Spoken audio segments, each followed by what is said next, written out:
Bueno, tengan la mejor de las noches, mis estimados y estimadas estudiantes. Bienvenidos a esta nueva clase de Derecho Procesal Penal, o ya la primera clase formal de Derecho Procesal Penal. Buenas noches, licenciado. Buenas noches, Lic. Buenas noches, licenciado. Buenas noches, Lic. Buenas noches, Lic. Hola a todos y todas. Qué bueno que tenemos bastante afluencia, bastante participación el día de hoy. Bueno, en esta oportunidad, patojos y patojas, pues vamos a dar ya inicio formalmente a lo que es el curso de Derecho Procesal Penal 1, ¿verdad? El día de hoy, mis disculpas porque anteriormente pues no les había formulado, no había realizado la publicación en la plataforma Classroom, pero pues por cuestiones de índole laboral no había podido. Ya hoy que estaba en preparativos para la clase, pues me recordé de que no la había efectuado. Yo creo de que ya la mayoría de ustedes, como pudieron advertir, les publiqué o les posteé el vínculo de acceso al chat de WhatsApp. Por favor, agréguense, ¿verdad? Porque ese es el chat que nosotros vamos a utilizar. Si en algún caso yo, por ejemplo, tuviera que darles, como les dijera yo, alguna información más inmediata, más rápido, pues esa es la forma más expedita de poder efectuar tal acción, ¿verdad? Poderles a ustedes entregar la información, es decir, lo que yo ando buscando o siempre busco en mis clases o en mis cursos es la manera de tener una comunicación más directa y expedita con ustedes. Las dudas, por favor, jóvenes, las resolvemos aquí en clase, ¿verdad? Porque como ustedes entenderán, pues no todos somos casi 200 personas las que nos encontramos. Oficialmente no tengo el dato aún porque estuve ingresando a la plataforma y aún no me aparece la sección como tal con los estudiantes asignados. Será porque ahorita Control Académico se está encargando de lo que a las retrasadas se refiere, pero todavía no tengo el listado oficial. Sin embargo, pues aquí tengo yo 189, 190 personas. 189 y 190 conmigo. Entonces, yo, ese es un medio de comunicación, como les indico, pero tenemos que tomar en cuenta, ¿va, jóvenes, de que todos tenemos horarios distintos para la realización de nuestras actividades, ya sean académicas, profesionales, familiares o como sea. Entonces, las dudas que nosotros, que vayan surgiendo en el curso de la clase, por favor las resolvemos aquí, va, para todos.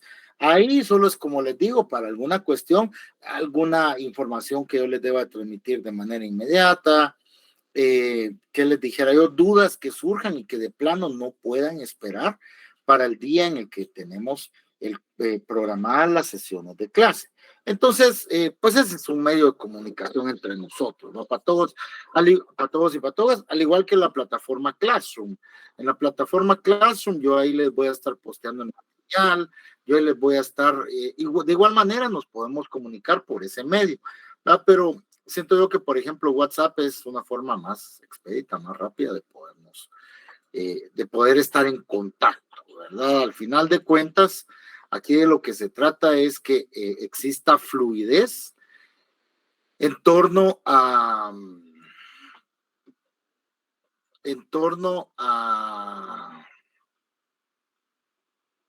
a la información que vaya surgiendo a lo largo del curso. Recordemos de que el chat es estrictamente para cuestiones de la clase, ¿verdad? Ahí por si quieren estar enamorando a las compañeritas, envíenles un mensaje privado, así algo directo, ¿verdad? Pero ese es para nosotros exclusivamente para la clase. Bueno, entonces, dicho esto, jóvenes, ya les posteé yo ahí el esquema del proceso penal, pero eso no lo vamos a ver aún. Eso es para que ustedes, como yo les dije ese día, el día jueves último que estuvimos, o que tuvimos nuestra primera sesión de clases, inicialmente nosotros tenemos que avanzar un poco en temas teóricos, en aprendizaje de determinadas definiciones o instituciones, para que ustedes ya estén preparados para que podamos hablar o abordar el tema el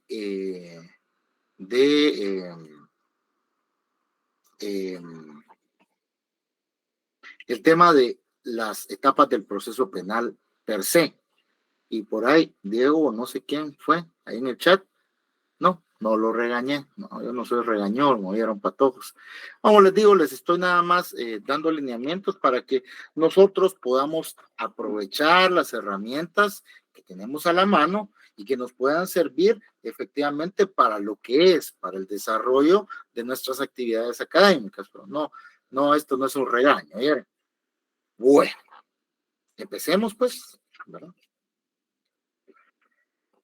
Como les indiqué el otro día, patojos, yo pues en determinado punto utilizo un material de guía. Ustedes pueden cómprenlo, adquiéranlo. Si no, no se preocupen, aquí vamos a seguir adelante, aquí vamos a desarrollar los temas. Mi obligación, como les indiqué ese día, es presentarles a ustedes clases magistrales y no pretender de que ustedes me den la clase, ¿va, jóvenes? O sea, que ustedes sean quienes den la clase, sino que esa es mi obligación. Y con mucho gusto lo vamos a hacer. Según el contenido del curso, mis estimados, estimadas estudiantes, los primeros puntos que nosotros tenemos que abordar son cuestiones meramente básicas sobre el derecho procesal penal y el proceso penal. ¿Verdad? Porque de una vez les digo, jóvenes, de una vez les digo, de que derecho procesal penal y proceso penal no me lo vayan a confundir, oigan. ¿verdad? Derecho procesal penal, podemos decir de que es una parte de la ciencia del derecho que estudia, fíjense bien, estoy tratando de darles a ustedes las definiciones más básicas y menos provistas de complejidad posible. Parte de la ciencia del derecho que estudia los principios, teorías, doctrinas, instituciones y normas que regulan ¿qué? El desarrollo del proceso penal para el juzgamiento de una persona acusada de un hecho delictivo. Derecho procesal penal, ¿verdad, patojos? Si ustedes ven en el programa, el primer punto es conceptos básicos sobre el derecho procesal penal, definiciones. O sea, hablamos de definiciones, no los voy a plagar yo acá de definiciones, sino que enfoquémonos en una. Enfoquémonos en la que sea más comprensible, en la que nosotros sea menos difícil para nosotros desarrollar al momento de ser cuestionada, al momento de que se les cuestione. Derecho procesal penal, parte de la ciencia del derecho. A este punto ustedes están en sexto semestre, jóvenes. O sea, cuando hablamos de derecho, ¿verdad? La gran ciencia del derecho, tenemos que tener claro, debemos de tener claro que esta se divide en dos grandes ramas, derecho público y derecho privado. Cuando hablamos de derecho privado, ¿verdad? tratamos de estudiar el derecho mercantil, el derecho notarial, el derecho civil, el derecho procesal civil y mercantil. Bueno, quedémonos con esas tres. Y las partes procesales o las etapas procesales de cada una de ellas, aunque derecho notarial, no hay un derecho procesal notarial, ¿va? Para todos, es solo derecho notarial. Y cuando hablamos de la fase o de la rama pública del derecho, entonces ahí encontramos al derecho laboral, al derecho administrativo y al derecho penal. A su vez, cuando hablamos de derecho penal, también se divide en dos ramas: derecho penal sustantivo y derecho penal adjetivo. Cuando el derecho penal sustantivo es el que se refiere a los tipos, a la teoría general del delito, les enseña a ustedes a tipificar. El derecho procesal penal o el derecho penal adjetivo les enseña a ustedes el desarrollo del proceso penal. Así de sencillo. Por eso, el derecho procesal penal o derecho penal adjetivo, ¿va? Que eso es lo que es. Derecho penal adjetivo, derecho procesal penal, es una parte de la ciencia del derecho que estudia los principios, teorías, doctrinas, instituciones y normas que regulan el desarrollo del proceso penal para el juzgamiento de una persona acusada de un hecho delictivo. Derecho procesal penal, no proceso penal, va, jóvenes, no proceso penal. De esta cuenta, las características de esta rama del derecho, en primer lugar, es que es constitucional, es autónomo y es de naturaleza pública. Es constitucional, ¿por qué? Porque deriva de la Constitución. Porque nace de la Constitución.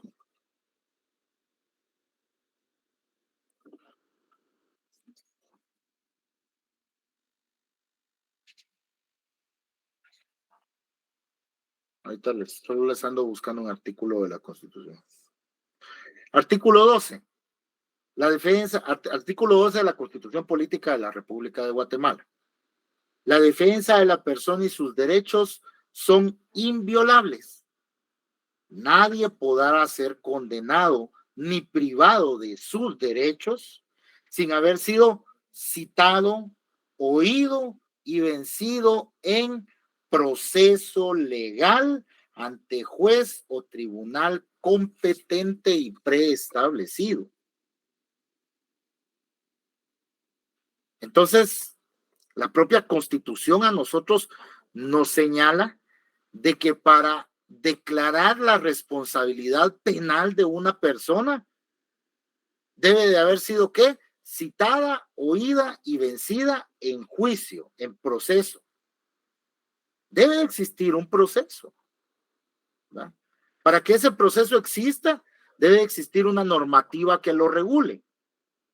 Esa idea que yo les estoy presentando ahorita está concatenada o amarrada, mejor dicho, con el principio de legalidad que veremos a continuación, que veremos ahorita en el día de hoy, un poquito más adelante, ya en el desarrollo de esta clase. El principio de legalidad, establecidos en el artículo 1 y 2 del Código Procesal Penal, principio de legalidad. Es decir, para que un proceso pueda desarrollarse o para que se den las etapas del proceso penal, deben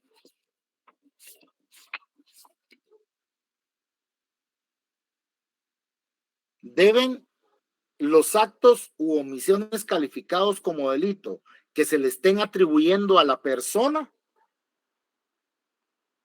deben estar calificados como tal por una ley anterior. Es decir, Debe existir una ley que regule delitos, faltas, debe existir una ley que regule ese proceso penal, porque si no existe esa ley, ¿cómo se pueden determinar cuáles son los pasos a seguir para poder citar, oír y vencer en juicio a una persona? Primera característica del proceso del derecho procesal penal. Es constitucional, nace de la Constitución.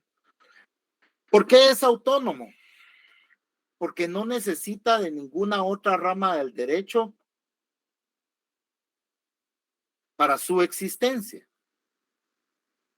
No depende de ninguna otra. Óigase bien, rama del derecho. ¿Va? Si bien es cierto, si no existiera un derecho penal sustantivo en nuestro ordenamiento jurídico nacional, es decir, no tuviéramos un código penal, por ejemplo, obviamente, ¿cómo se va a imponer una sanción? Diego Alejandro Lazo, el Código Procesal Penal es solo un vehículo que ayuda al Código Penal a imponer la pena. Pues en términos generales podríamos decir eso, efectivamente, ¿va? Hay que seguir una serie de pasos ordenados, ¿va? Para poder imponer una sanción penal, conseguir una pena en contra de alguna persona que se le esté endilgando la posible comisión de un ilícito. Pero en este momento estamos viendo las características. Pero efectivamente, es un vehículo. O lo podríamos pensar de esa manera, ¿va? Podríamos pensarlo de esa manera para efectos didácticos. Su otra característica, que es de naturaleza pública, es por el hecho por el hecho ya explicado, por lo ya explicado. La gran ciencia del derecho se divide en dos grandes ramas, ¿verdad? La rama privada y la rama pública del derecho en general. Dentro de la rama privada ya dijimos cuáles son las ramas del derecho que se estudian, y dentro de la rama pública del derecho tenemos al derecho penal. Es de naturaleza pública.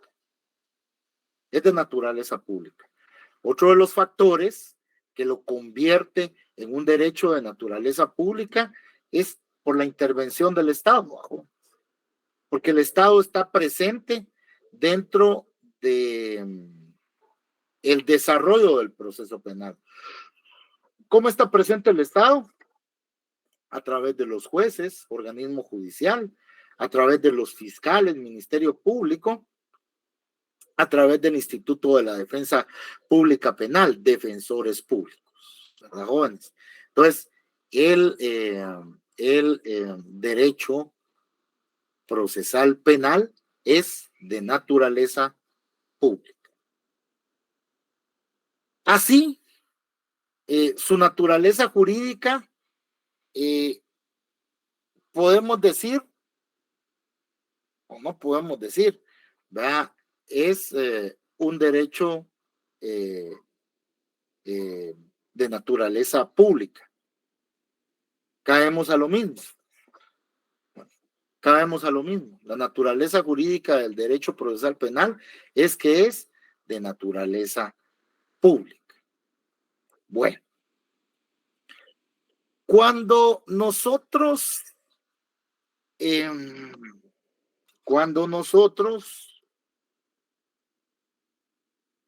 hablamos o pensamos, mejor dicho, en la relación que tiene esta rama del derecho con otras disciplinas jurídicas, hablo del derecho procesal penal, bajo la relación de esta rama del derecho con otras disciplinas jurídicas. A ver, ustedes, ¿qué me pueden decir? ¿Qué me pueden aportar acerca de ello? ¿Con qué ramas del derecho creen ustedes que el derecho procesal penal tiene relación? ¿Con qué ramas y por qué? Licenciado, ¿podría ser con la criminología y criminalística? Juan Pablo, criminalística, efectivamente. Con la tecnología es una herramienta utilizada dentro del derecho procesal penal para la consecución de sus fines.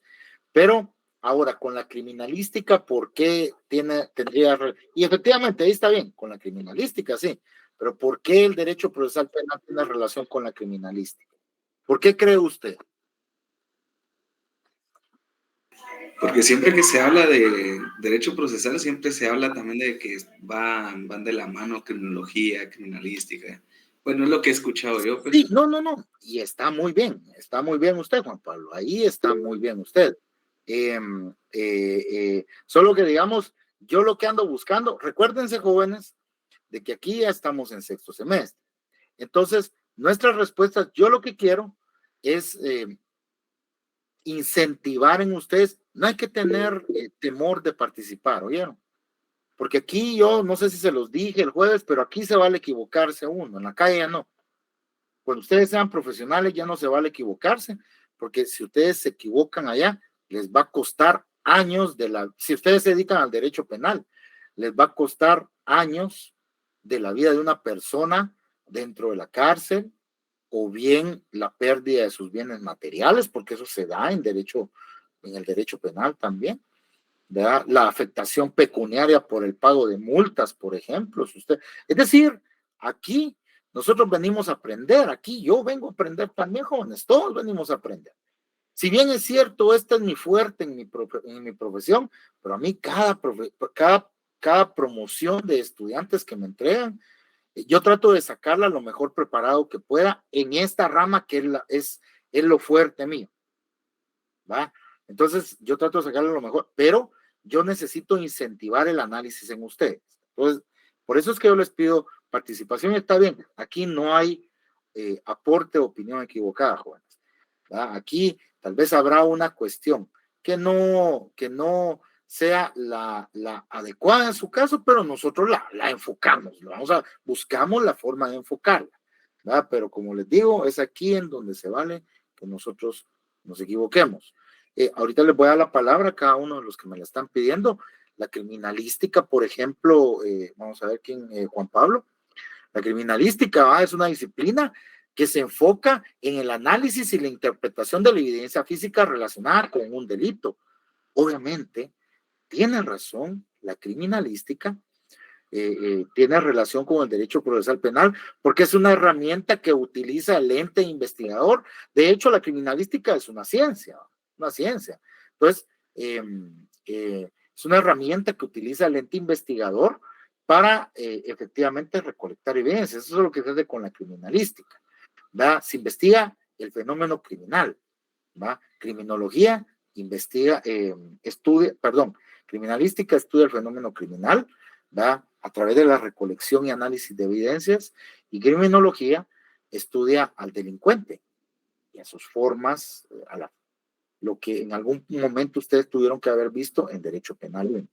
Pero ahí estamos bien. Ahora la tecnología, efectivamente, los medios tecnológicos son auxiliares, pero la tecnología sí existe es una ciencia como tal. La tecnología. Es decir, podemos estudiar la carrera de licenciatura en tecnología, por ejemplo. Pregunto yo, ¿verdad? O sea, ahí es donde nos tenemos que ir enfocando, ¿verdad? La tecnología siento yo que es una herramienta que se utiliza para la aplicación de esas ciencias como la criminalística. Porque los criminalistas, eso es lo que hacen, utilizan la tecnología. ¿Va? Ellos utilizan la tecnología. Pero bueno, nos vamos a enfocar en las principales, pero está muy bien su aporte, Juan Pablo. Gracias, ¿oye? Vamos a ver, José Mariano, por favor, adelante. Buenas noches, licenciado. Con respecto a su pregunta de con qué otras ramas del derecho se relaciona el derecho procesal penal, pues prácticamente se relaciona con todas las ramas del derecho, porque derivado de algún caso, por ejemplo, en materia tributaria, por ejemplo, la evasión de impuestos o algún otro delito que pueda cometer una persona en este ramo, todo este proceso se tiene que ir al derecho procesal penal al momento de enfrentar ya como como sujeto el proceso, ¿no? Entonces creo que todas las ramas del derecho Dentro de la fase administrativa del ¿cómo se llama? En la Superintendencia de Administración Tributaria, bajo José Mariano. Por ahí así sería. ¿Ah? Ajá, sí, Perdone que lo haya interrumpido. no se preocupe, gracias. Cada rama entonces tiene que pasar por el derecho procesal penal si en dado caso una persona incurre en un delito, para que esto pueda resolverse de diferente manera, ¿va? Entonces creo que el derecho procesal penal tiene relación con todas las ramas del derecho cuando se le requiera intervenir en el proceso de algún delito o alguna falta, por ejemplo, en algún sujeto. Muy bueno su aporte, José María. Muy bueno. Edwin Rolando Sosa, adelante, por favor. Gracias, licenciado. Buenas noches. Pues específicamente, ya que el compañero dijo que con todas, pero haciendo la citación específicamente, la redundancia de la ley sería con el Código Civil, de acuerdo al artículo 112 del Código Penal, que nos dice que toda persona responsable penalmente de un delito o falta lo es también civilmente. Entonces está relacionada con el Código Civil. Muy bien, Edwin. Muy excelente. Excelente, ¿no? Marlene, por favor, adelante. Buenas noches, licenciado. Yo considero que también tiene mucho que ver con la lógica. Es parte del proceso penal, ya que pues esto nos lleva, ¿verdad? La lógica a poder razonar y ser objetivos y justificablemente, a todos los sistemas jurídicos que tiene que pasar el proceso penal. Muy bien, Marlene, efectivamente, todas las premisas que le enseñan a uno en lógica jurídica y efectivamente se aplican en el derecho penal o cuando hacemos utilización del derecho procesal penal. La lógica es una de las ciencias de las que más se auxilia el derecho procesal penal. Muy bien, Marlene, efectivamente. Maite, por favor, adelante. Maite Barrios. Yo digo que también se relaciona con los derechos humanos, porque se violentan derechos también. Muy bien, Maite, efectivamente. Como que se violenten derechos, no, digamos, dentro del ámbito penal se han reconocido una serie de derechos humanos que, digamos, el hombre por naturaleza tiene derechos, ¿va, jóvenes? Hay derechos que son naturales, que nacen con nosotros. Nosotros tenemos derecho a la vida, ese es un derecho humano natural, ¿verdad? Pero hay otros que van siendo reconocidos en el camino, ¿verdad? Por ejemplo, antes cuando se aplicaba la pena de muerte acá en Guatemala, ¿verdad? Y los fusilaban, porque aquí fusilaron una ejecución hubo así, allá en la Granja Penal Canadá, una ejecución hubo así. Entonces, atendiendo a la evolución que estaba sufriendo los derechos humanos en general en ese momento, se habló de que las personas que eran condenadas a la pena de muerte tenían derecho a una ejecución más humana. Fíjense, jóvenes, o sea, bueno, es aceptable, fue aceptada la idea, de hecho, y a razón de ello se dejó de fusilar a las personas y se empezó a aplicar la inyección letal. Se humanizó la pena, así se le denominó. La pena fue humanizada, pero efectivamente, todos dieron aportes muy buenos a esto, solo que cuando uno se detiene a enumerar cada una, que eso es lo que yo quiero de ustedes, ¿va, jóvenes? Empezamos a analizar desde acá, de aquí empezamos a analizar. Cada vez que nosotros mencionamos una rama del derecho con la cual decimos o posicionamos al derecho procesal penal como que se relaciona con esta rama del derecho, cada vez que nosotros pensamos en alguna rama, tenemos que encontrar, digamos, la razón por la que a nosotros nuestro sentido común, nuestro conocimiento, nuestra lógica, llámenlo como ustedes quieran, nos indica de que el derecho procesal penal tiene relación con esa rama del derecho. Efectivamente, por ahí el compañerito que nos indicó que el derecho procesal penal o el derecho penal interviene en todo, sí es cierto, joven. Sí es cierto, no interviene, tiene relación con las demás ramas, con toda rama del derecho, con todas o con otras disciplinas jurídicas que no precisamente pertenecen a la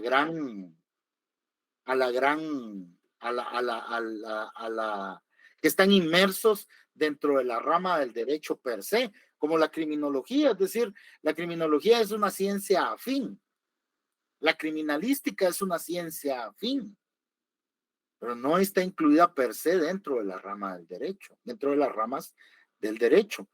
Pero efectivamente, digamos, aquí estamos hablando de diferentes disciplinas jurídicas, también la criminología, también la criminalística está incluida dentro de esas disciplinas jurídicas porque sí son ciencias afines que se relacionan con el derecho procesal penal. ¿Por qué? La criminalística estudia, como ya vimos, el fenómeno criminal, va, jóvenes, a través de la recolección de evidencias y análisis de la misma.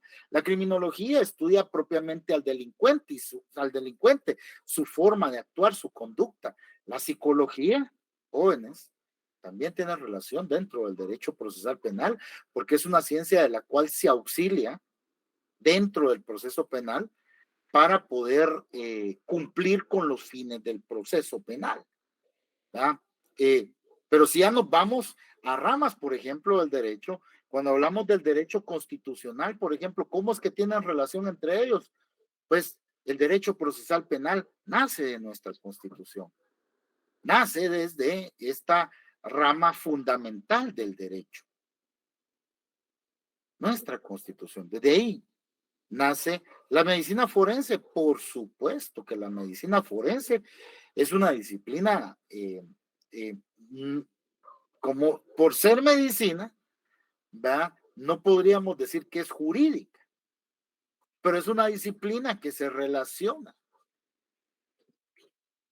con el derecho procesal penal, ¿verdad? Luego hablamos del derecho civil, claro. En las relaciones de los entre particulares se puede dar tal o cual situación tendiente a resultar o quedar inmersa dentro del campo del derecho procesal penal o del derecho penal. ¿Cómo es eso? Yo voy a hacer un contrato. Vamos a suscribir un contrato. Me vas a rentar una casa. Pero uno de los dos contratantes, sujetos, se identifica con un DPI falso. Falsedad, jóvenes, eso es delito. Están dentro del ámbito del derecho civil en donde la voluntad de las partes es lo que manda, el pacta sunt servanda, ¿va, jóvenes? La voluntad entre las partes es ley. Pero no es tan ley como para pasarle por encima al derecho penal, al derecho procesal penal. ¿Por qué? Porque de resultar alguna divergencia entre los contratantes, ¿va? El afectado se va a tratar de establecer la existencia o la identidad de la persona y encuentra que pues, el documento con el que se identificó es falso. Pues ahí no es culpa del notario, ¿va, jóvenes? Porque el notario no es un experto. El notario no es un profesional, o puede ser un profesional, pero dentro de su función notarial no está obligado a corroborar la autenticidad de los documentos. Eso ustedes lo van a aprender en derecho notarial. Sin embargo, ahora, aunque no exista la obligación, ya hay mecanismos para que el notario lo pueda hacer, ¿verdad? Existen mecanismos para que el notario pueda verificar autenticidad, solicitar información en el instante, ¿va? Pero ya es cuestión de cada quien, la ley al notario no lo obliga. Entonces, los responsables de lo que ahí suceda son los contratantes. Vamos que una situación de esas va a caer al ámbito penal. Dentro del derecho administrativo, un procedimiento administrativo que inicia por un reajuste de impuestos, por ejemplo, del impuesto sobre la renta, por ejemplo, que nosotros pagamos bajo. Y por ahí entre ese reajuste salimos afectados y se nos incrementa el monto del impuesto a cancelar. Se nos notifica que hay que pagar ese monto que surgió del reajuste ocasionado, y pues nosotros no tenemos para pagar y no pagamos. Luego de no pagar, al ámbito penal. Defraudación tributaria. Algún caso especial de defraudación tributaria. ¿Va? Entonces, mencionamos cada una de las ramas del derecho. Hablamos del derecho notarial también, aun y cuando el ejemplo que yo les di, el notario en algún momento puede incurrir en responsabilidad penal, porque cuando ustedes estudian derecho notarial se van a dar cuenta de que o van a estudiar un tema que se llama la responsabilidad profesional. La responsabilidad profesional del notario, hablando ya del notario, no de los contratantes, en el derecho notarial, ¿verdad? Puede ser de diversas maneras, o puede incurrir en responsabilidad profesional de diversas maneras. Su responsabilidad puede ser civil, administrativa o penal. El notario también puede incurrir en responsabilidad penal. Entonces, hay relación. Hay relación. Y cada una en derecho laboral, por ejemplo. En derecho laboral se viene y se ordena la reinstalación de una persona desde el ámbito laboral. Y se le ordena al empleador reinstalar a la persona. Pero pues no lo reinstala. Eso es muy común. Ustedes seguramente han escuchado algo de ello, ¿verdad? Entonces, ¿qué pasa al no reinstalar a la persona? Se le certifica lo conducente por el delito de desobediencia y ya va a caer al ámbito penal. Y así, les puedo mencionar un sinfín de casos, pero eso, ustedes, hablando de cada una de las ramas del derecho, tienen que poco a poco ir analizando, por ejemplo, situaciones en concreto como las que yo les estoy planteando, porque al final de cuentas, jóvenes, las variables son innumerables. ¿Verdad? Las variables son innumerables, patojos y patojas. Es decir, nos sentamos aquí a hablar de uno y otro y otro y otro caso y no vamos a terminar nunca. Pero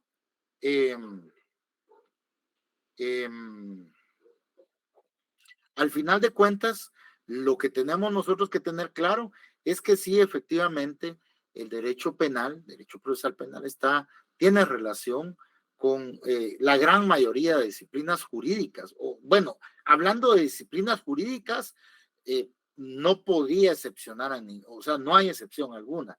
Ahora, con otras disciplinas, ramas, disciplinas científicas distintas, también, como ya les mencioné, la medicina, cuando hablamos de medicina forense, realmente estamos hablando de medicina en general, solo que aplicada a determinado campo, ¿verdad? O dentro de determinado ambiente.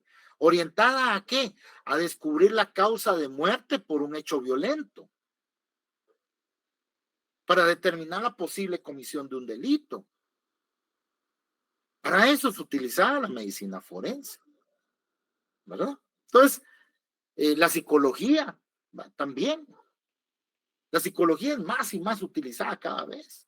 Los casos de violencia contra la mujer que lo fundamentan, violencia contra la mujer en su manifestación psicológica, que los fundamentan en dictámenes del INASIF, dictámenes de psicólogos forenses.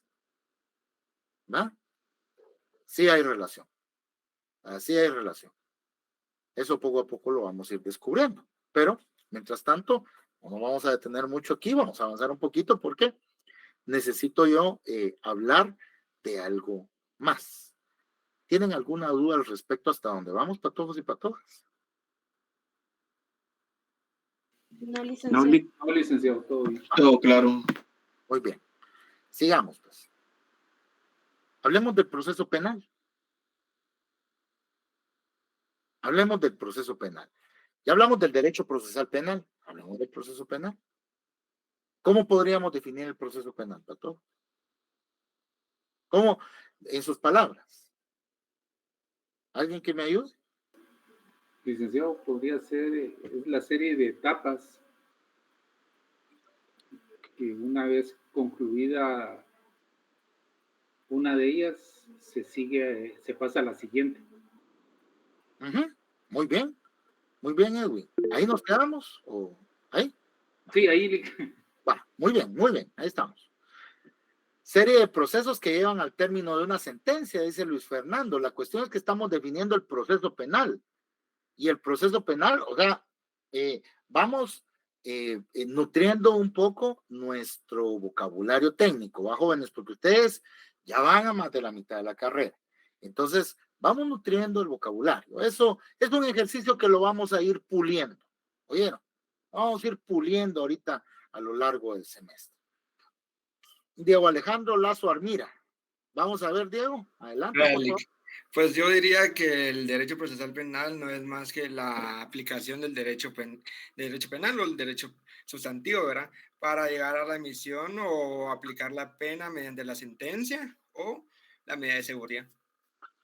Muy bien, Diego Alejandro. Sí, muy bien su aporte.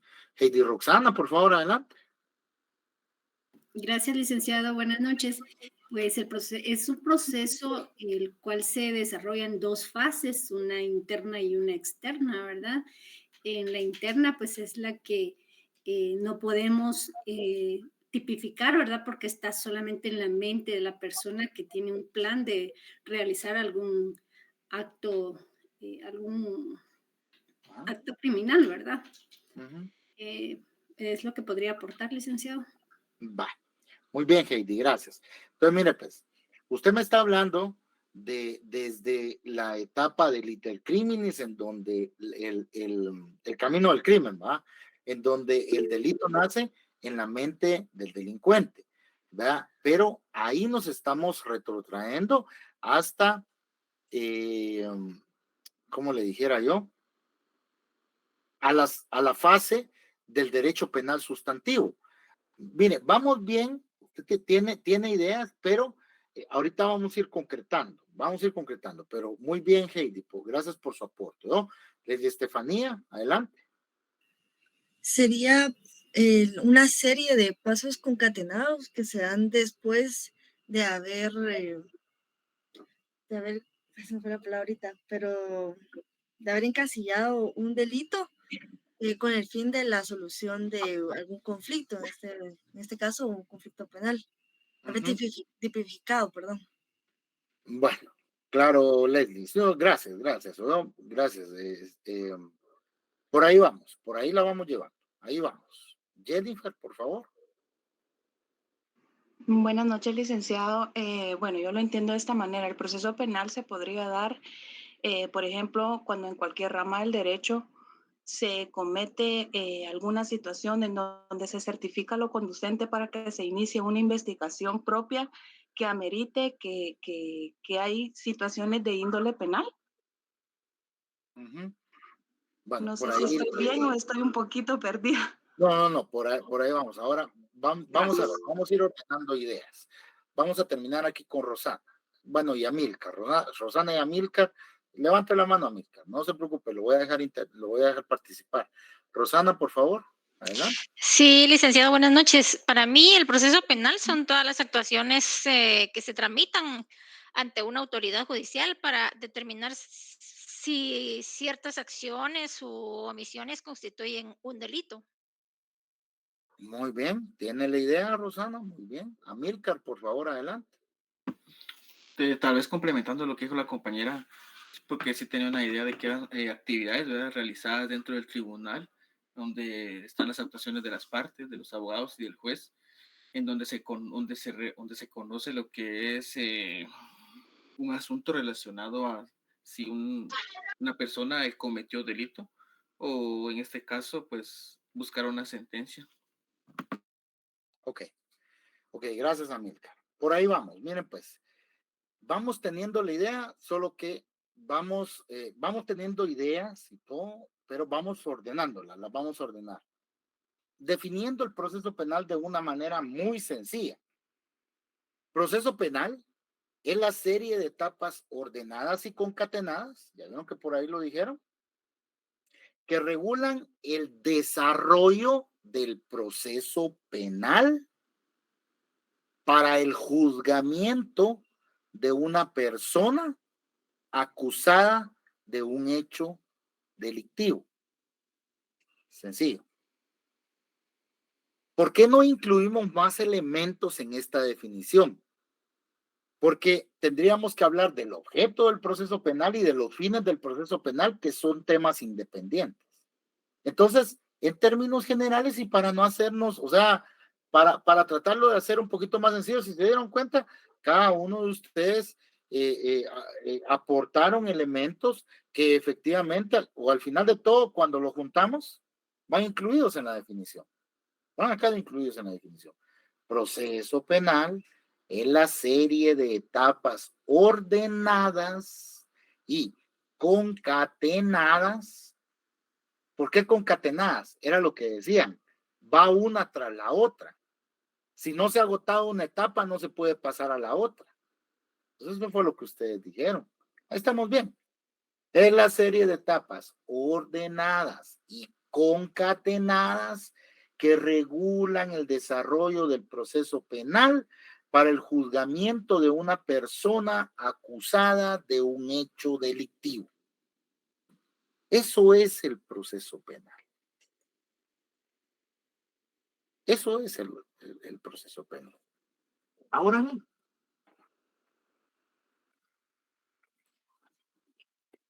bien,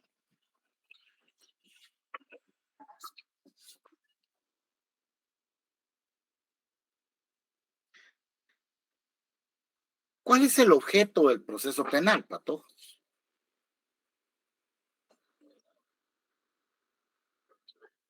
¿Cuál es? Establecer la existencia de un delito o de una falta. ¿No será eso parte de sus fines? Amílcar. Mire, pues, muy bien, mire, pues, antes, Edwin por ahí me iba a intervenir y ahorita interviene, no hay problema.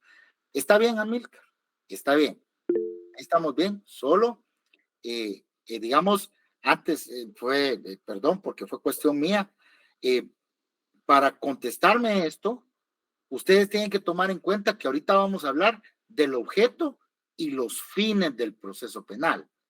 Objeto y fines, ¿va? Fue cuestión mía. Por ahí va bien usted, Amílcar, por ahí va bien usted. Pero son dos cosas distintas, ¿va, jóvenes? Objeto y fines del proceso penal. Entonces, empezando con objeto. ¿Cuál es el objeto del proceso penal? Álvaro Vinicio, adelante. Que se cumpla el debido proceso de la persona que está siendo juzgada. Que se cumpla el debido proceso. Va, muy bien. Gracias, Álvaro, por su intervención. Edwin, vamos a ver. Sí, licenciado. El objeto sería la averiguación de un hecho señalado como delito o falta. Señáleme en dónde lo vio usted. En el artículo 5. Ahí está. Fines del proceso. Ahí está para todos, ahí está. No sé, ahí era donde yo quería llegar. Efectivamente, el objeto y los fines del proceso se encuentran contenidos en el artículo 5 del Código Procesal Penal. Ahí nos dice a nosotros cuál es el objeto y cuáles son los fines del proceso penal. Edwin, usted lo tiene a la mano, léamelo, por favor. Sí, licenciado. Artículo 5. Fines del proceso. El proceso penal tiene por objeto la averiguación de un hecho señalado como delito o falta y de las circunstancias en que pudo ser cometido, el establecimiento de la posible participación del sindicado, el pronunciamiento de la sentencia respectiva y la ejecución de la misma. La víctima o el agraviado. Ahí dejémoslo. Ahí dejémoslo, Edwin. Ahí dejémoslo. Gracias. Ahí dejémoslo. Punto. Ahí dejémoslo. Porque ese segundo párrafo establece el principio de tutela judicial efectiva. El segundo párrafo de ese artículo. Y ya, ustedes vayan manchándome el código, para todos. Ustedes vayan manchando el código, por favor, porque los códigos, los libros son para eso, para subrayarlos, para hacer anotaciones, para irlos manchando. Para eso son los códigos y los libros. Ahí en el artículo 5 del Código Procesal Penal, pónganles, ahí dice fines del proceso y objeto del proceso penal. ¿Cuál es el objeto? La averiguación de un hecho señalado como delito o falta. Ese es el objeto del proceso penal. ¿Cómo se llega a conseguir el objeto o ese objeto? ¿O cómo se llega a averiguar la verdad de los hechos? ¿Va? Tratando de establecer la posible participación del sindicado, el pronunciamiento, al momento de pronunciar la sentencia y ejecutar la misma, ¿va? Pero ahorita vamos a terminar de complementar esto. Solo María José nos levantó la mano por ahí. Adelante, por favor. Licenciado, disculpe, usted mencionaba que el segundo párrafo hablaba de otra cosa. ¿Me podría repetir de qué trata, por favor? Claro que sí, María José, muy bien. Fíjese de que el segundo párrafo del artículo 5 establece el principio de tutela judicial efectiva. Ahí en el segundo párrafo, arribita, pónganle principio de tutela judicial efectiva. Así pónganlo, por favor, porque eso es parte de sus notas. Es para que ustedes no se les olvide después. Ahora, ¿cuándo vamos a hablar de ese principio? Vamos a hablar después de que abordemos lo relacionado a los sistemas procesales. Después de eso, vamos a hablar ya de los principios propiamente del proceso penal, porque el proceso penal tiene principios. Pero respondiendo a su interrogante, María José, es eso. El segundo párrafo del artículo 5 contiene o establece el principio de tutela judicial efectiva. Y me lo escriben ahí, por favor. Ahí lo anotan, ¿oyeron? Gracias, Lic. Claro, María José. Bueno, entonces, patojos. Entonces, ahorita espérenme, solo voy a buscar el artículo.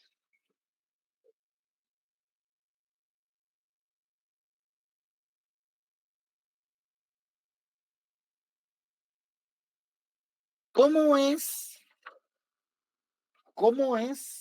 o cómo se hace al final de cuentas para averiguar acerca de un hecho señalado como delito o falta? ¿Cómo se hace, patojos? ¿Cómo se complementa ese objeto que tiene el proceso penal? A través de la realización de una investigación por parte del Ministerio Público, ¿verdad? Porque recordemos que conforme el artículo 251 de la Constitución Política de la República de Guatemala, el Ministerio Público, por mandato constitucional, tiene encargado o tiene a su cargo el monopolio de la investigación o del ejercicio de la acción pública. El único que puede investigar aquí en Guatemala o ejercer persecución penal es el Ministerio Público. Eso lo vamos a desarrollar mejor más adelante, cuando ya hablemos propiamente de los sujetos procesales principales del proceso penal. Sin embargo, desde ahorita ustedes ya tienen que tener clara la idea que dentro del proceso penal el Ministerio Público tiene una función principal. Y que cuando estaba la CICIG, nos investigaban por su cuenta o no fue así. Mire, Diego, esa es una pregunta muy buena y vamos a tocar ahorita el tema porque es interesante que ustedes tengan esos cuestionamientos. Ahorita vamos a hablar de ello. Solo voy a terminar yo de estructurar la idea que pretendo transmitirles. Entonces, se averigua la verdad a través de ¿qué? De la realización de una investigación. Ahí si ustedes abren su código penal, en el artículo 309, ¿va? Van a darse cuenta o van a advertir de que tenemos una norma legal que establece lo relacionado al objeto de la investigación. ¿Qué es lo que dice el artículo 309 del Código Procesal Penal? En la investigación de la verdad, tal y como lo habla el artículo 5, a patojos, averiguación de un hecho señalado como delito o falta. Lo que queremos es descubrir la verdad de los hechos. En la investigación de la verdad el Ministerio Público deberá practicar todas las diligencias pertinentes y útiles para determinar la existencia del hecho. En primer lugar, ese hecho acompañado de todas las circunstancias de importancia para la ley penal. Asimismo, deberá establecer quiénes son los partícipes, procurando su identificación y el conocimiento de las circunstancias personales que sirvan para valorar su responsabilidad o influyan en su punibilidad. Verificará también el daño causado por el delito, aun cuando no se ha ejercido la acción civil. Vamos a ahondar más en esos temas más adelante, porque obviamente para hablar de la acción civil tenemos que hablar de las clases de acción, tenemos que hablar de quién es el legitimado para ejercitar la acción civil. Por ahí Edwin nos habló del artículo 112 del Código Penal, nos habló de que de toda la persona que es responsable penalmente lo es también civilmente. Efectivamente, quien comete un delito siempre causa un daño, ya sea material, psicológico o de cualquier otra índole, que merece ser resarcido. Pero eso lo vamos a hablar después. Ahora estamos hablando del objeto y de los fines del proceso penal.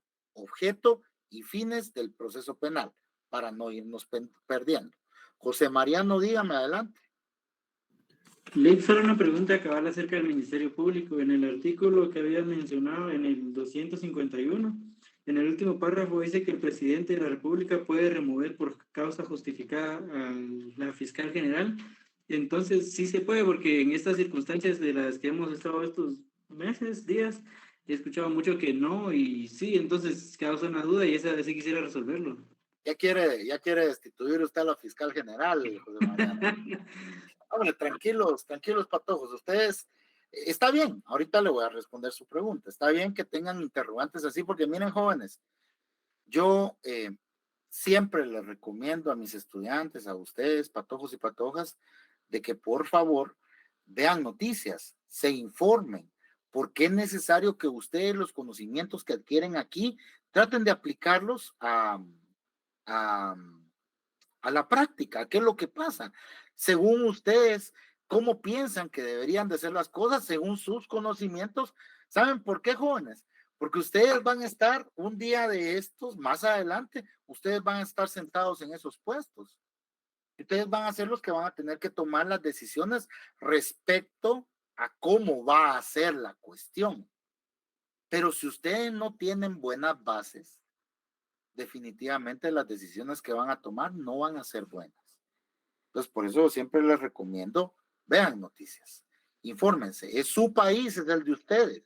Se los dice una persona a la que le dijeron lo mismo y no creyó de que en algún momento iba a estar sentado en un lugar en donde se iban a tomar decisiones, pero conmigo pasó. Entonces, yo se los transmito a ustedes. Son ustedes los que se van a encargar de una Guatemala en el futuro. Por eso tienen que tener buenas bases. ¿El presidente puede remover a la fiscal por causa justificada? Efectivamente, sí la puede remover por causa justificada. ¿Dónde está establecida esa causa justificada o esas causas que justifican la remoción del fiscal general de la República y jefe del Ministerio Público, José Mariano? ¿Dónde piensa usted que están esas causas o esa causa? La verdad no lo he visto, pero considero que está en el reglamento en la ley orgánica del Ministerio Público. Ahí está. Efectivamente, ahí está, José Mariano. Ahí está. Lo único es que la anterior fiscal general de la República, en su mandato, con el afán de ella blindarse, porque miren, jóvenes, aquí hay que hablar, aquí esto es academia, aquí se vale las críticas o eso que uno cree que no puede decir, aquí se vale decirlo, porque nosotros lo estamos haciendo en un sentido crítico, analítico, jurídico, ¿va? Si bien es cierto, esto es derecho procesal penal 1, pero es que el Ministerio Público forma parte de todo este andamiaje, de toda esta estructura. Entonces, la anterior fiscal general se encargó de blindar su puesto en ese momento, porque la realidad de las cosas tal vez a ustedes no se las han contado así, en pocas palabras. Ella se blindó quitándose al Consejo del Ministerio Público de encima, ¿verdad? E imponiendo como única causa de remoción para el fiscal general de la República el que sea encontrado responsable penalmente de algún delito. Pero por Dios, jóvenes, ¿cómo va a ser? ¿Cómo va a ser que alguien a quien le dan su expediente penal para que se investigue, se va a encontrar el responsable penal? Por Dios santo, o sea, no seamos, o sea, no juguemos con esto. Yo no emito opinión respecto al anterior fiscal general, o sea, tampoco respecto a esta. Les estoy hablando de los hechos, de lo que pasó. ¿Qué más pasó? ¿Qué más pasó? Le dio más poder al Consejo de la Carrera Judicial, quitándole ciertas facultades a la Corte Suprema de Justicia, que ahorita ellos mismos, la Corte Suprema de Justicia, ya se la regresaron a través de una inconstitucionalidad, jóvenes. ¿Y por qué se los digo que ella les dio? Porque por aquí me hicieron una pregunta, jóvenes. La CICIG, si bien podía investigar porque así lo establecía su mandato, la persecución penal u operativización de un caso que ellos hayan investigado se hacía conjunto con el MP por medio de la FESI. O sea, aquí ya mencionan a la CICIG. Lamentablemente, miren, jóvenes, yo trabajé a lo interno de la institución en ese tiempo. Y yo en un principio admiré el trabajo que estaban realizando. Después, cuando calculaban tiempos para presentar diligencias de antejuicio o casos respecto a la toma de alguna decisión que venía desde el Ejecutivo o desde el Congreso, ahí ya me empecé yo o sea, ya empieza a perder uno o ellos, mejor dicho, empiezan a perder ese espacio que ganan con las personas por el buen trabajo que hicieron en su momento, porque inicialmente hicieron un buen trabajo. Lo tengo que reconocer. Lamentablemente se perdieron. Es muy personal. Ellos se perdieron. Lo mismo ocurre ahora. Si lo quieren ver así, sí, lo mismo ocurre ahora. O sea, yo no estoy defendiendo a nadie ni criticando a nadie. Yo les estoy diciendo nada más por una pregunta que me hicieron acá de que la causa justificada para remover al fiscal general existe en la ley orgánica. Pero esa es una causa imposible, jóvenes, de conseguir, ¿verdad? Es imposible conseguirla. Solo pónganse a pensar ustedes cómo la actual fiscal general se va a encontrar a ella misma responsable de la comisión de un delito. Solo pongan, pero la anterior señora, la anterior fiscal, no tuvo visión. Ella pensó en blindarse ella y no se dio cuenta de que ella no iba a estar para siempre. Y le hizo un favor a alguien más. Porque el presidente, ya sea Alejandro Yamatei, lo digo por nombres, va, jóvenes, porque así es, ya sea Alejandro Yamatei, ya sea el que viene, Sandra Torres o Bernardo Arévalo, no van a poder destituir a esta señora, no van a, lo que ha dicho este señor Bernardo Arévalo, le vamos a pedir la renuncia, eso sí lo puede hacer, pero ella si quiere no se la entrega. Ella si quiere no se la entrega. Ahora, ¿cómo van a trabajar? Bajo un clima de tensión, la población guatemalteca es, si él gana, ¿va? La población guatemalteca sería la única afectada. Entonces, causa de remoción, sí. El presidente puede, sí, pero de primero tienen que encontrar culpable, tienen que despojar del antejuicio al fiscal general, tienen que instruirle el proceso penal y tienen que encontrarlo responsable penalmente. Ahí ya lo puede destituir. Pero o sea, el llegar hasta ahí está duro, ¿verdad? Está duro. Leslie Estefanía, adelante, por favor. Gracias, licenciado. Solo complementando el fundamento legal sobre remover a la fiscal general sería el artículo 18 de la Ley Orgánica del Ministerio Público. Ministerio Público. Gracias, Leslie, gracias. Sí, no tengo una ley orgánica ya a la mano, pero efectivamente, eso ahí está, ¿verdad? Entonces, denle lectura a ese artículo para que ustedes complementen su conocimiento, jóvenes. O sea, saben de que sí está esa causa, pero ya el catedrático de Derecho Procesal Penal ya les vino a decirle, a ponerles a ustedes lo difícil, o a exponerle a ustedes lo difícil que sería conseguir esa causa justificada. Gadiel, adelante. Mire, Elic, con una duda. Fíjese que está la ley orgánica, pero a mí me aparece esos artículos del 17 al 23 como derogados. Incluso dice que fue del decreto 11 al 15 del 18 a 2016. Pero es que la compañera dijo el artículo 18. Sí. No, licenciado. Yo en mi código lo tengo en el 14. Sí, era el 14, disculpe. Es la ley orgánica del Ministerio Público, papá. Espérenme, 14, remoción. Sí, no se pierdan, por favor, no se pierdan. No se pierdan. Esto no es parte de la clase, remoción. El presidente de la República podrá remover al fiscal de la República por causa justificada debidamente establecida. Se entenderá por causa justificada con delito doloso durante el ejercicio de su función, siempre y cuando, miren qué difícil es eso, jóvenes, haya sentencia condenatoria debidamente ejecutoriada. Se producirá la suspensión individual total del ejercicio de sus funciones una vez decretado el auto de prisión preventiva, medida sustitutiva o falta de mérito con medida sustitutiva. El fiscal general será restituido inmediatamente en sus funciones cuando el proceso sea sobreseído, desestimado, archivado o se decrete la falta de mérito. Entonces, miren, patojos, eso no es parte de la clase. Aquí solo derogaron una frase, conforme al decreto 18-2016. Ya no vamos a seguir con ese tema, ya yo les expliqué eso. Marlen, si es respecto a ese tema, ya ahí lo vamos a dejar, vamos a avanzar, tenemos 15 minutos todavía. ¿Es respecto a eso o alguna otra cuestión, Marlen? Solo consultar el 251 de la Constitución Política también entraba ahí, por lo que dice en el quinto párrafo, pero solo era eso. ¿Cuál dijo?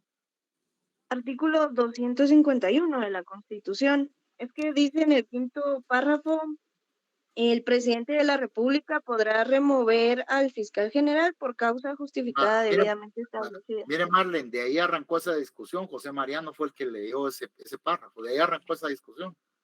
De ese párrafo fue donde... muy bien, es que me había perdido. Solo escuché cuando mencionaron el 14. Sí, de ahí fue donde arrancó. Bueno, ya tienen ustedes la respuesta a eso para todos, y no nos vamos a enfrascar en eso, porque sí son temas interesantes. Claro que ustedes tienen derecho a conocer legalmente cuál es la postura que debe de privar, pero eso corresponde también al estudio que cada uno de ustedes debe de realizar. De mi parte, yo ya les indiqué cuál es el contexto jurídico, cuáles son los artículos aplicables. Ya el fondo de la situación, ya se los dejo a ustedes, ¿va? Por el momento ustedes ya saben de que esa causa justificada sí existe, que es imposible, que es complicado llegar a ella, pero se quisieron blindar, se dieron un disparo en el pie, la anterior administración se dio un disparo en el pie y le hizo un favor a alguien que llegó en su lugar. Eso fue lo que pasó, ¿va? Y en esas estamos. Va, continuamos, porque lo que estamos analizando ahorita, lo que estamos viendo nosotros, son apenas conceptos básicos acerca del derecho procesal penal. Ya vimos cuál es el objeto, cuáles son sus fines del derecho, del proceso penal, el proceso penal. Ya vimos cuál es el objeto del proceso penal, ya vimos cuáles son sus fines. Ahora, esto va a ser explicado y analizado con la amplitud debida en la etapa o en la parte correspondiente, en la segunda parte del programa, que es lo que con lo que damos inicio para el segundo examen parcial, lo que se refiere a las fases del proceso penal. Pero yo el día jueves ya les hablé de determinada forma respecto en lo que a este tema se refiere, ¿verdad? Ya platicamos ese día, así a grandes rasgos, y eso me voy a sumergirme un poquito ahorita en lo que a cada una de las etapas del proceso penal se refiere, porque vamos a verla con detenimiento, cada una de ellas la vamos a analizar. Pero ahorita ustedes deben de tener claro que el proceso penal, siendo una serie de etapas ordenadas y concatenadas, ¿no? Esas etapas son cinco etapas del proceso penal. Etapa preparatoria, etapa intermedia, etapa de debate oral y público, etapa de impugnaciones y la etapa de ejecución. 5 etapas de las que se compone el proceso penal. ¿Pero qué es la etapa preparatoria, jóvenes? Como les digo, eso lo vamos a ver más adelante, pero para que ustedes tengan una idea. Como su nombre lo indica, es la etapa dentro de la cual se prepara el proceso penal. Ahí preparamos el proceso penal. Es decir, se realizan todos aquellos actos de investigación tendientes al esclarecimiento de la verdad, tal y como lo indica el artículo 309 del Código Procesal Penal. En esta etapa se investiga. Preparamos el proceso a través de la realización de una investigación. Eso se hace en la etapa preparatoria del proceso penal. Preparatoria. Preparamos el proceso penal. ¿Y la etapa intermedia? ¿Eso qué es o en qué consiste? ¿Qué es lo que se pretende en esta etapa? ¿O a dónde nos lleva esta etapa?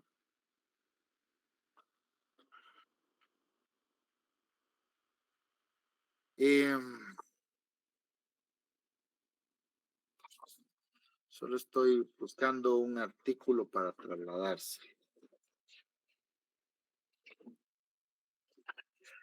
En esta etapa o esta etapa tiene por objeto, patojos, establecer o analizar si es meritorio someter la situación jurídica.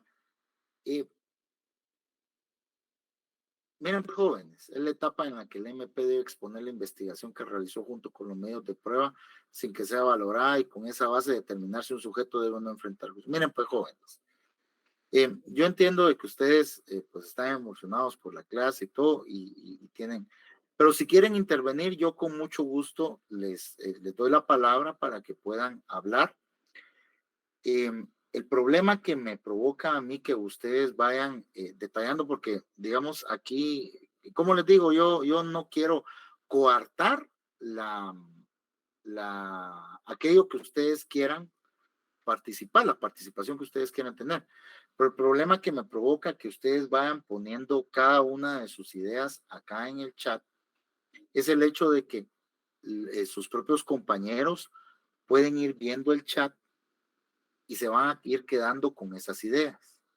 Entonces, las ideas acerca de las cuales ustedes van a ser cuestionados son las que yo les estoy presentando. Entonces, si ustedes quieren participar o tienen alguna idea, tienen algo que compartirnos, pidan la palabra y yo con mucho gusto se las voy a dar. Pero se los digo, jóvenes, yo se los digo porque yo sé de que muchos de ustedes están poniendo atención. Yo de eso estoy seguro. Pero hay algunos compañeritos que no. ¿va? Y están poniendo atención a lo que van pescando por ahí entre que ven el celular o están viendo la televisión o ponen un ratito atención, entonces ellos se van a ir quedando con esto, ¿verdad? Y yo no voy a cuestionar, yo no les voy a preguntar a ustedes acerca de lo que, de las ideas que ustedes van presentando acá, sino que yo les voy a preguntar de lo que yo les voy diciendo, ¿verdad? O sea, por eso estoy tratando yo de darme, mi función es buscar la manera de darme a entender con ustedes, de que ustedes entiendan una idea central bien fundamentada, ¿verdad? Esa es mi función, ¿verdad? Facilitarles a ustedes el aprendizaje, pero por eso es que yo no, como les dije el otro día, yo no dejo trabajos en grupo y los pongo a exponer a ustedes, porque eso es ponerlos a ustedes a dar la clase, para yo no tener nada que hacer durante la clase. Eso yo no lo hago. ¿Que es bueno? Sí es bueno, porque a ustedes les provoca, o yo genero un ejercicio que a ustedes aumenta, que en ustedes provoca el aumento de su habilidad en cuanto a la oratoria, ¿verdad? Pero se los digo porque he visto ahorita, y no, yo no tengo ningún problema, pero con que ustedes vayan escribiendo y se estén emocionados, y de veras les agradezco la atención que le están brindando al curso y todo, yo voy a tratar de responderle a ustedes como es, pero si quieren transmitir una idea, háganlo acá, porque la cuestión es que en lo que aquí va para arriba, yo por ejemplo no tengo la oportunidad de decir, miren jóvenes, si ponen una idea que va por otro lado y uno de sus compañeros la ve, se van a quedar con esa idea. Entonces mejor apórtenla acá y lo que hacemos es darle forma. Yo ya le doy forma, ¿va? Ya le vamos dando forma. Porque no es que lo que ustedes estén poniendo ahí está mal. No, de ninguna manera. No, no. Ni quiero coartar el derecho que ustedes tienen de participar. Tampoco. ¿Va? Tampoco. Pero es necesario de que si algo no está bien, no, no es que no esté bien, sino que no va por el lado que es, entonces le demos forma acá. Eso es lo que necesitamos hacer, darle forma. Entonces, yo como les digo, no los voy a cuestionar acerca de lo que dice el chat, de lo que sus propios compañeros van poniendo. Yo los voy a cuestionar de lo que yo les digo. Y si se van quedando con esas ideas, entonces los que van a salir perjudicados van a ser ustedes. Es mejor poner atención a lo que yo estoy diciendo acá y si quieren dar algún aporte, porque estoy seguro de que aquí hay gente que está haciendo su pasantía, ya sea en el organismo judicial o en el Ministerio Público, y estos temas son familiares para ellos, ¿va? Y está bien, no está mal, ¿va? Pero entonces que nos compartan también de su experiencia, hay que compartir de la experiencia que tienen para ver si en algún punto, porque yo trabajé 15 años en el organismo judicial, trabajé en el Ministerio Público, pero yo siempre he dicho algo, el hecho de que toda una vida se haya venido haciendo algo dentro del proceso penal, se haya venido haciendo algo de determinada manera, no quiere decir que esa sea la forma correcta de hacerlo. Porque los jueces se equivocan, jóvenes. Los fiscales se equivocan. Los abogados se equivocan. Todos nos equivocamos. La obligación mía es estar preparado para cada clase y cada institución que yo les transmito a ustedes, sea, digamos, las definiciones, sea lo más real o lo más actualizado posible. Esa es mi obligación, ¿verdad? Para todo. Entonces, yo les digo, yo no les quiero coartar esa libertad que ustedes tienen, pero si tienen algún aporte, levanten la mano y yo no les voy a dejar de dar la palabra, jóvenes. Ya les dije que el centro aquí de todos son ustedes. Nosotros los catedráticos laboramos en función de ustedes. Nosotros tenemos que prepararnos para transmitirles buenos conocimientos a ustedes. Nosotros tenemos que hacer lo mejor que podamos para que ustedes salgan lo mejor preparado posible. Damaris, por favor, adelante. Buenas noches, licenciado. Disculpe con una molestia. ¿Sí? A mí me quedó un poquito de duda en cuanto a los fines, ya que en el artículo 5 del Código Procesal Penal se entiende el objeto, pero no encuentro los fines. ¿Usted sería tan amable de indicarme ¿Cuáles son los fines, perdón? Vamos a ver. El proceso penal tiene por objeto la averiguación de un hecho señalado como delito o falta y de las circunstancias en que pudo ser cometido, ¿verdad? El fin, establecer la posible participación del sindicado. Otro fin, el pronunciamiento de la sentencia respectiva. Y otro fin, la ejecución de la misma.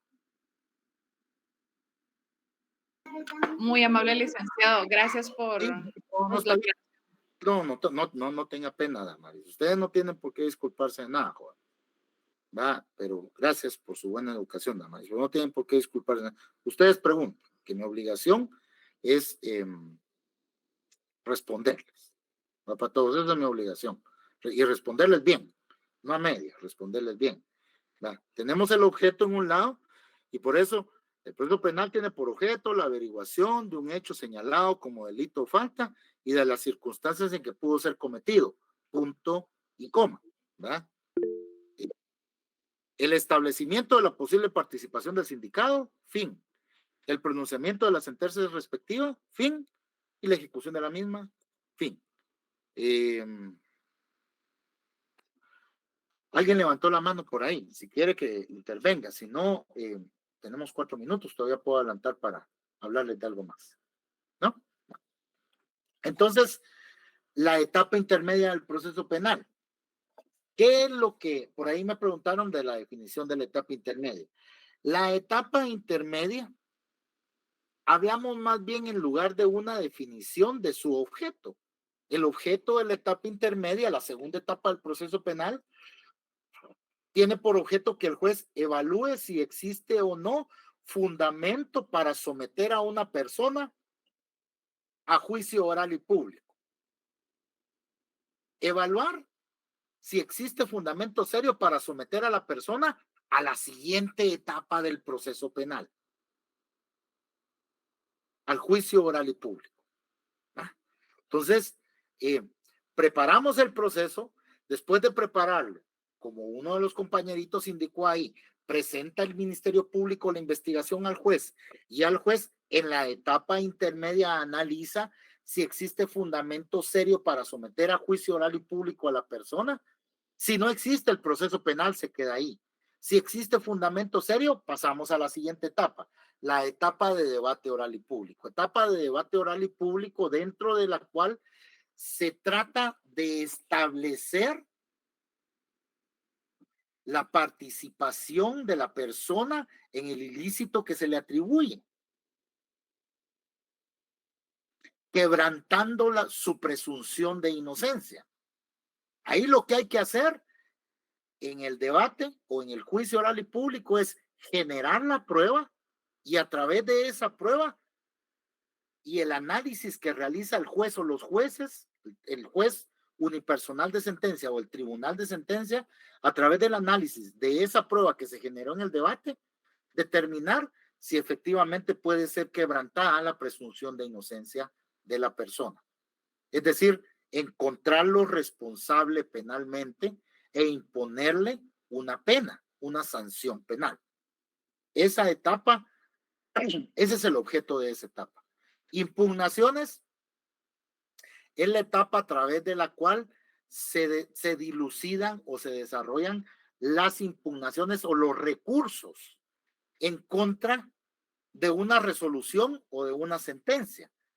Es decir, cuando la persona no está de acuerdo con lo que el juez resolvió, la persona, cualquiera de los sujetos procesales, en lo que le pueda afectar la resolución, no está de acuerdo en lo que el juez resolvió, entonces hay que impugnar. Se presenta un recurso, hay varias clases de recursos, los vamos a ver más adelante, y ahí da inicio la etapa de impugnaciones. Cada recurso tiene su procedimiento específico, cada recurso. Y la etapa de ejecución, que no es otra que aquella dentro de la cual el juez de ejecución designado se encarga de controlar la ejecución de la pena. Esas son las 5 etapas del proceso penal. Preparatoria, intermedia, juicio oral y público, impugnaciones y ejecución.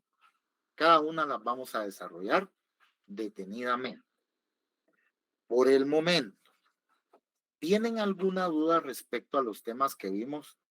¿Verdad? Dejando afuera lo relacionado a la remoción del fiscal general, porque si no, no nos vamos hoy y todavía le damos de largo hasta mañana, porque eso es un tema, pero me gusta que ustedes muestren interés en lo que está pasando para todos. Me gusta. Mira, ¿hay alguna duda en relación a los temas que analizamos esta noche, jóvenes? Solo si me podría hacer favor de repetir lo de la etapa de ejecución. Gracias. Etapa dentro de la cual, Rosana, el juez de ejecución se encarga de controlar la ejecución de la pena. Es decir, hay un juez específico que son denominados jueces de ejecución, se encargan de verificar que la persona efectivamente cumpla la pena que se le impuso en sentencia. Eso es la etapa de ejecución. Muy amable, licenciado, gracias. Claro que sí, Rosana. Bueno, si no hay ninguna duda, mis estimados y estimadas estudiantes, gracias por el favor de su atención, ¿oyeron? Nos vemos el día de mañana a primera hora y por favor, me leen, porque mañana sí vamos a analizar los principios del proceso penal. Me leen del artículo 1 al 23, ya se los había pedido yo la otra noche, pero me leen del artículo 1 al 23 del Código Procesal Penal. Que tengan buen descanso, los veo a primera hora el día de mañana.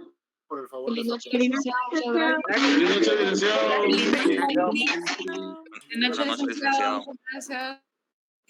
Feliz noche, licenciado. Claro. Feliz noche.